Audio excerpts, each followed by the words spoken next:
Welcome everyone to session 5. In this one, we're talking about community hubs. And I think that's an important part about the work that we do, Graham. But what do we mean when we say community hub?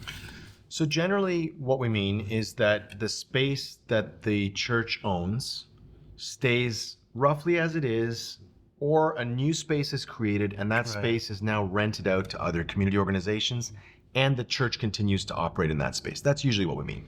So there's a bunch of nuance in terms of what that can look like. Meaning you have a church that thinks a community hub is just renting out their space more. Yep. And it could be that. And it could be that. Yep. That's an option. But I think we want to get to this, as we often talk about the crazy dream. What are the different models of what a community hub could look like, leading to kind of the craziest, which hopefully is one that also has the greatest impact.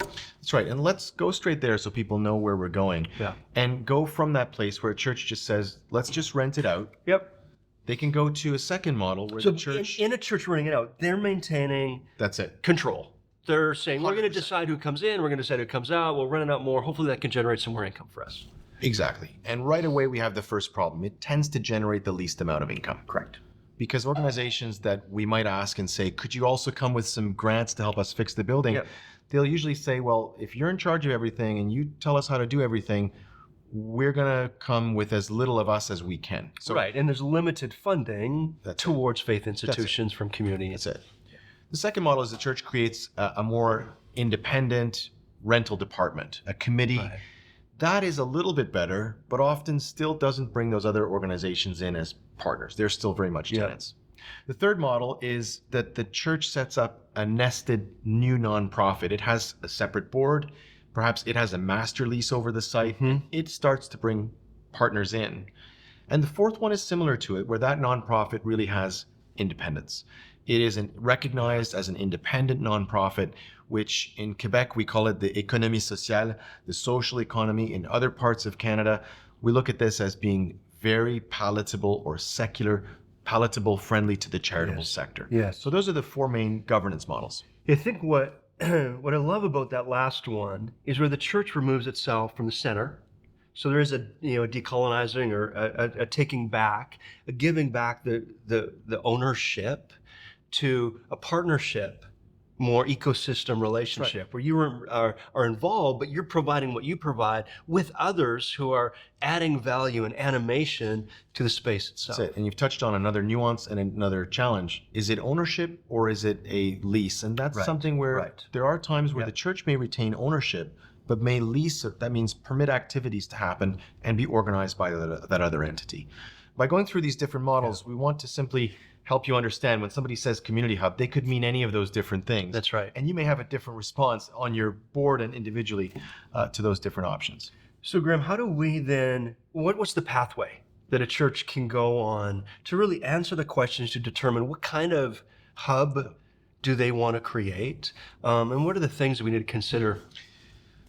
So as we know, the pathway of this course we've set up in a logic order that we believe is quite typical. So you may well have considered whether some kind of property development is possible on your site. And let's say you had a 3-acre site and your church was only sitting on a quarter of that land, and there was a great need for housing in your area, and you said, we could do some development here and still operate as a community hub in perhaps our heritage building, or perhaps the building that we love. That would be called a mixed development, or what we call a blended model. Yep.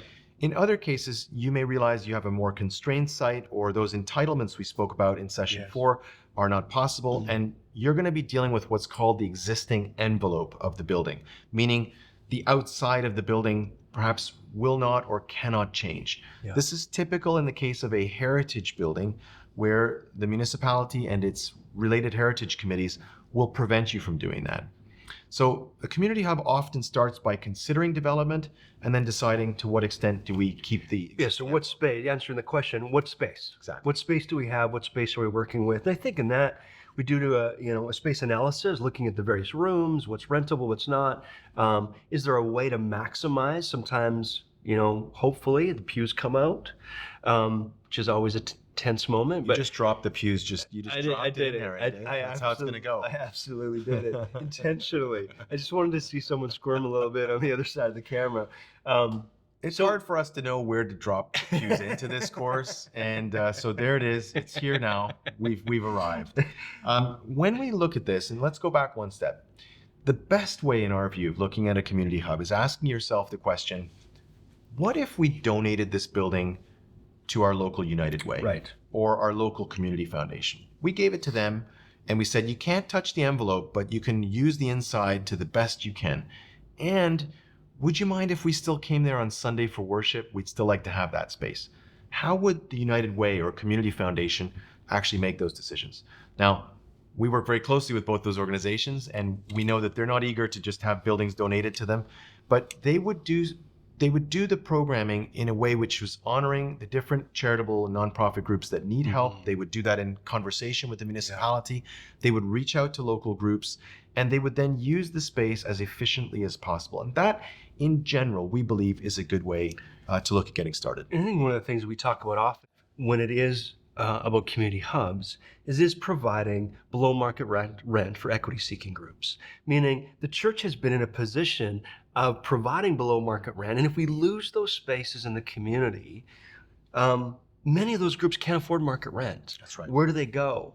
So we have done this, but what if we amplify it? What if the model actually is tweaked and changed a little bit to get the best impact possible?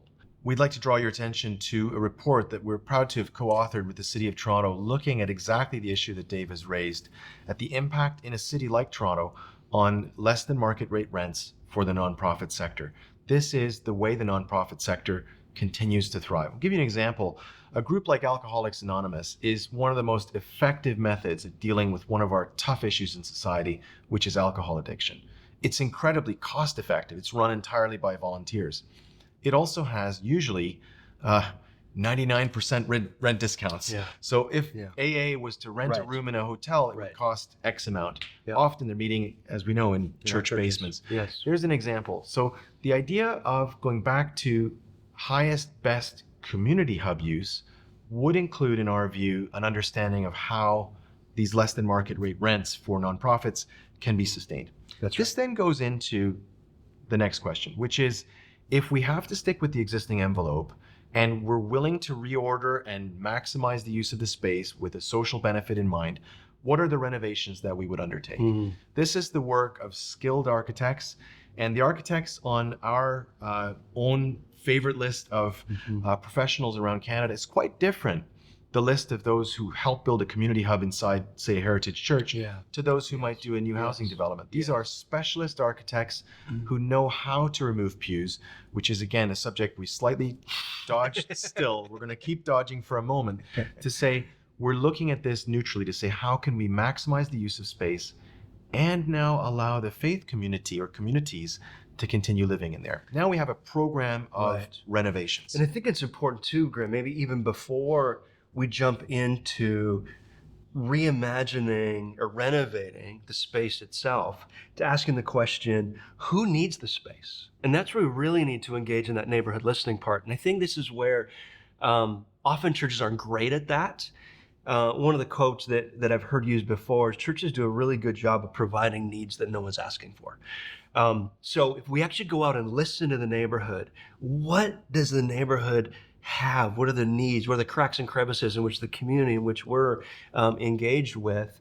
And we begin to see partners emerge, themes emerge, meeting with so many people within the community, this sense of, we need an arts hub, or we need this, or an arts hub is going to look very different than if you have a healing center. That's right. So those are going to emerge as you listen to your neighborhood. Right. Then you get into what renovations do we need to support the groups that we actually want in the space. And as you hear us talking about these in an order which seems to go round in circles a few times, that is the nature of figuring out what highest best community hub use is. We know that if you go to your municipality in most cities, towns, in some case villages in Canada, and ask them, what space do you need, municipality? We know there's one answer. It's space to deal with the most vulnerable urban adults. Right. Food security. Yep. It looks a heck of a lot like a homeless shelter. Yep. This is the space which is hardest to find. It's the lowest revenue. It's the space that takes over your space the most. It is the highest need. It's also the most expensive. And you may feel that this is an important aspect of what you're going to do. One of the things that we're doing immediately is going back to looking at how that changes the type of rental revenue you might get and the type of grants that you might get. And often our work with congregations and municipalities is helping the municipality understand, this is the hardest thing that you want, municipality. Would you kindly mind paying for it? And that's been a major gap in Canada. So in that community listening, we know that there are some typical answers. We know that artists will like to have lots of the space permanently all the time. They also aren't particularly good at paying for it. And we can look at the idea of eventifying the artist's occupation. This looks a lot like concerts, events, conferences. That tends to be quite a good use. So a community hub will have, having listened to its neighborhood, not the way the church wants to do it, but the way the neighborhood needs to do it, and listening with a financial view in mind for both rental revenue and access to grants, we begin forming this program. And I think when you go out into the neighborhood, and I found this, and again, I always share the St. Jack's story, but you never know what the need is in any given community. It's like going on a treasure hunt, and you're going to unearth this. Like you would have never known that in Montreal, you have 30,000 athletes that are performing in circuses all over the globe. That's right. That when they come back to Montreal, don't have an event space. No, we did not know that when we started. So you don't know that. I'm in another city, and they said Nashville calls itself the music city, but we actually are the music city. And when you begin to unearth that, when you drive into the city, the slogan is, you hear singing on our streets. They actually were the music city. And you begin to unearth that. You don't know. No. You don't know what emerges. And I think that's the fun exercise. That's right. In Edmonton, the 3 Muslim communities who were looking for a home found a great home with the United Church, which they might not have felt as comfortable, for instance, sharing with a Catholic church. There's nothing against Catholic United or Muslim. It's just a combination of these now. So this is where you don't know what you're going to find. You don't know what you're going to find. That's the art form. And it's the art form. So let's recap where we got to. We're figuring out, is this a community hub project? We're beginning to listen to the neighborhood. We're understanding how that's going to shape a financial model, including the operations and the renovations. We're now looking to those partners. If we had a governance model where they're truly partners, could we get them to come with grants for a circus company? Yes. Or grants for a refugee charity? Yes. Or grants for work in food security? Yes, we need to bring all of those together. We then are renovating the space, and the question comes up, here we got to go there now. How does the church live in this space? That's right. Well, we might say the church needs to occupy 75% of the space and time. We have, both Dave and I, as you'll recall, are both pastors in the church. We know some of the best churches in Canada. None of them are using 75% of the space and time in any building. No. Churches did think that they needed that, and the pandemic has helped churches realize they need a lot less space and time than they thought. Yes. But they want that space and time to serve their needs.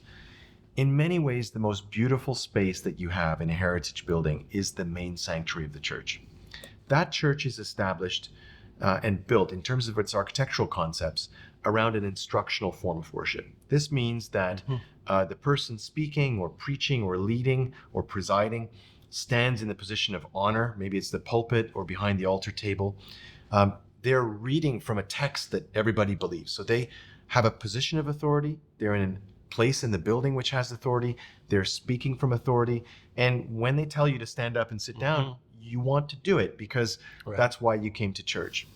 The instructional form of worship has changed significantly. Yes. It will continue to operate in many cities in a cathedral format. In other places, the more traditional liturgical forms of church are actually working better in a more monastic format, a round circle where we're singing psalms and hymns to each other. We're reading scripture. We're celebrating around the Lord's Supper, but we're doing so in the round. Yeah. This is heading towards a change to a participative form of worship. Yeah, how we gather has shifted. And I think how we gather, and this is important, I think, for churches to realize, is the how we gather shifting is not just in churches. We're seeing this in how concerts are done, how events are done, we're seeing it in all the spaces. So we don't want any more this talking head telling us how to do, and we sit in rows, and like that's shifting. That's it. We want this co-creating, communal, engaged way of participating. This is an amazing opportunity. If this is true, that there's a shift from instructional worship to participative worship, we have a church reason for removing the pews, which tell you to sit down in your place, stand up and sit down when you're told. Pews are incredibly efficient at packing people in. If you want to have the most number of people in a site, pews are good. Yeah. But if the forms of worship are changing, that's one reason. If rental to other groups, as Dave is mentioning, are also trying to meet in the round and create that position or message of authority for the message that they care about, is something which is discussed as equals, then we have an additional reason. I'll give you the example that Dave mentioned of Cercle Monastère in our St. Jack's site in Montreal. They meet and have circus performance in the center of our cruciform church. So you can picture a church with an altar area, 2 transepts. They've suspended a circus rig from the middle of that point. Yeah. In a sense, they're arguing the most important point in the building is not the front, it's the middle. And when we go back to the original intention of the architects, and some of you may recall, I've become the first ordained person in Canada to hold the Canadian Association of Heritage Professionals, the professional designation.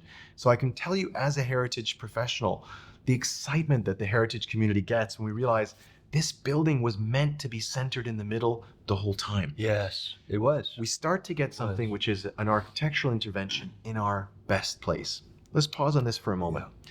If you want to rent out or use your space or drive as much revenue as you can, it's obvious, it's self-evident that renting the best space will give you the best revenue. Often we find churches that want to do that first model of governance. Yeah. They're often wanting to rent the hall, the basement, which makes sense, but it does 2 things. One is it's not going to be your highest revenue driver. The second is you're giving a subtle message to say to people, we love you, we want you to come and use our space. We think what you're doing is important. But what's even more important is what we do on Sundays. That we reserve our best space for that. That's right. You may really believe that. I can tell you as a priest, I don't. I no longer do. I don't think that in my experience it works for the growth of the church or for the reaching out to those who are far from God. I believe that by opening up our best spaces, we actually do the best church work. So you're hearing, as you've heard throughout the course, many of our assumptions and our themes. Going back to defining simply what is a community hub, we hope that you've understood a little bit more of some of the basic building blocks. And Dave, is there anything else that we need to cover? Yeah, I think the only thing to say is many of you may not be looking at a community hub within an existing space. There's a developer, you've got a new development project, and you're actually deciding to build a new space. And that new space is a mixed-use space where the church is participating in it with setting it up as a community hub from the very beginning. And I love that model as well because it's often difficult to put partners into an existing building that is designed to be a church. And there's challenges. We all know the challenges with that. The renovations required to make make the space usable for the groups in which are partners that are coming into the space. When you have a new space, to really create it with the partners in mind, not just you meeting on a Sunday, and how to do that well. So, and I think that's, do you have an existing space or is there a new space being created, and how can we best utilize that for the partners, I think is the goal that we have. It's an interesting final point to make on that. If we were to look at some of the most conservative churches that we work with, and we do work with a number, many of them have also concluded that this is also the case, that if they're to build a new space, it's better for them to create a neutral community hub space and then create a place for them to be more traditional, perhaps liturgically or theologically, and say, these are some of the things that we believe. We don't need to control the whole building that way. But if you want to come to our style of church on Sunday morning, these are some of the things we believe. Yeah. And we certainly believe that that is a more reasonable way of, let's call it more conservative, more liberal organizations actually sharing a space together. I want to end with one thing. In terms of placemaking, I think that this is a beautiful placemaking model. Because when you think about coming into a church building, a building that we are stewarding on a Tuesday, and there are people and energy and different programming going on, you're showing up into the energy of a community space. I think that says so much about who we are and how we are serving within our neighborhood. I think the animation of our space is reflective on our identity as a faith community. And I think we need to make that connection. And if we can animate the space during the week with others in the space, not only are we going to learn and grow, but we're causing a space where we can connect with our neighbors again.